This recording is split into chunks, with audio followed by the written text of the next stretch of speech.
Совета Безопасности. И сейчас я предоставляю слово представителю Дании. Thank you, Mr. President. And I thank Deputy Special Coordinator Alec Barra for his briefing. I'd also like to pay tribute to all United Nations personnel and humanitarian workers on the ground, working to deliver aid into Gaza, and to those civilians and hostages for whom the good news has tragically come too late. Mr. President, over the past few weeks, we have witnessed a rare moment in history. After more than 2 weeks of imaginable tragedy and loss, we have a long-needed ceasefire in Gaza. The guns have fallen silent, and in that silence, the first notes of hope can finally be heard. Denmark warmly welcomes the ceasefire and expresses profound gratitude to the United States, Egypt, Qatar, and to others who, in spite of numerous setbacks, have worked relentlessly to make this deal a reality. This ceasefire offers respite and relief. When the hostages and their families, who've lived in terror and despair, can finally begin to heal. When the skies above Gaza carry not the sound of warplanes, but the laughter of children. This is the promise that peace could hold. And yet, as this day finally dawns, we cannot forget the immense suffering that lies in its wake and the long road that lies ahead. Far too many will never wake up to see this peace. Those buried under the rubble, those who fell prey to terrorists, those ensnared by starvation, or those simply caught up in the wrong place at the wrong time. This peace is also for them. It is in their memory that we must sustain it.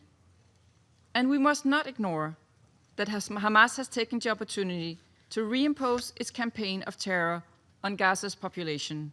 We continue to stress that Hamas must not be allowed to play a role in the future of Gaza. Mr. President, this ceasefire is not an ending, it is a beginning. Fragile, but full of opportunity. Now, we must act with urgency. The road towards lasting peace will not be easy, but the Security Council must shoulder its responsibility. We must spare no effort, and we trust that this Council will urgently come together to establish a mandate for an international stabilization mission.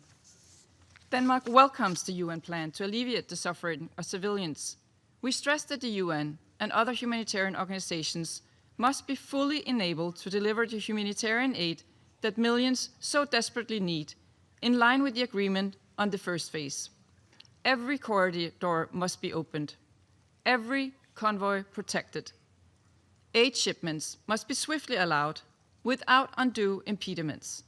Humanitarian and health workers must be protected. We take note of ICJ's advisory opinion yesterday, which clearly establishes that Israel must not obstruct the work of the United Nations and is obliged to accept and facilitate humanitarian aid delivered by UN organizations, including UNRWA. International and local NGOs should be able to work without unnecessary restrictions. In this regard, we repeat our call on the government of Israel to provide authorization for all international NGOs' aid shipments and to unblock essential humanitarian actors from operating. Denmark stands ready with $15 million in support of humanitarian and early recovery efforts, which comes on top of the approximately $153 million humanitarian aid already allocated to the Palestinian people since 2023. Our goal is clear. We must stop the insidious spread of famine. We must ensure that the sick receive the care that they so desperately need. Denmark is also prepared to further support the early recovery as well as the reconstruction of Gaza. But reconstruction is not merely about concrete and steel. It's about dignity. It's about proving to a generation that peace is not a dream, not a privilege, but a right. In deeds, not words. Mr. President, this ceasefire must not be a pause before the next tragedy, but the first step towards a lasting peace. The full implementation of the peace agreement is vital. We're on the right track, but we're not there yet. We deplore that Hamas has not been able to surrender all the bodies of deceased hostages as agreed under the framework.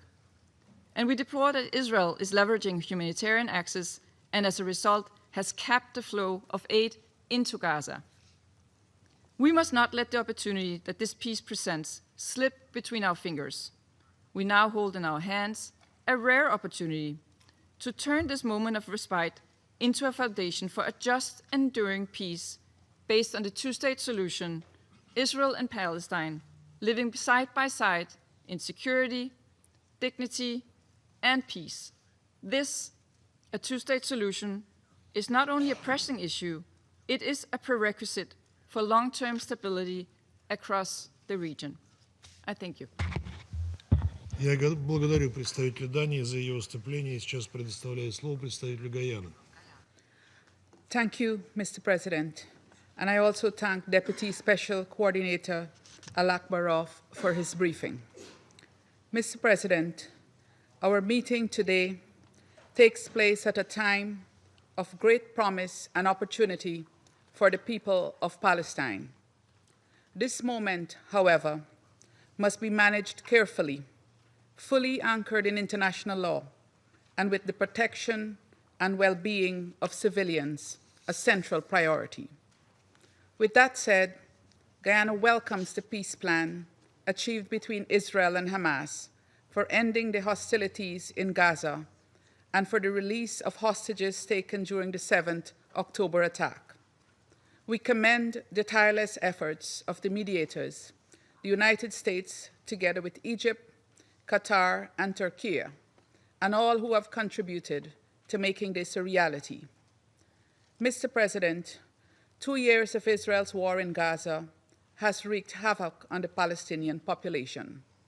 Gaza itself has suffered massive destruction, with some experts estimating that the recovery could take decades and cost billions of dollars. Then there are also costs to which figures can never be attached. These include time that orphan children have eternally lost with their parents, the months of agony that the relatives and friends of hostages have endured, hoping for their safe return, and the psychosocial impacts of the war that would be felt for generations to come. But the peace plan has brought renewed hope, and we all must work to ensure its success. On this note, Mr. President, Guyana is very concerned about the violations of the ceasefire. We urge the parties to abide by the commitments made and to prioritize peace in Gaza. Mr. President, the next phases of the peace plan are extremely critical. We must eschew all ideas that do not line up with international law, that undermine the right of the Palestinian people to self-determination, and that dilute the two-state solution. At the recently convened high-level international conference on the two-state solution and the general debate for the 80th session, there was a clear international consensus that the two-state solution remains the only just, comprehensive, and viable path to resolution of the Palestinian question.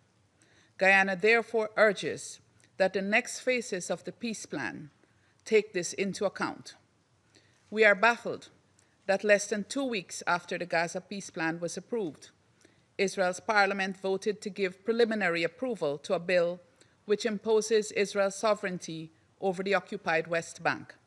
We call on Israel to abandon this effort, which, if implemented, will be a violation of international law and will undermine the two-state solution.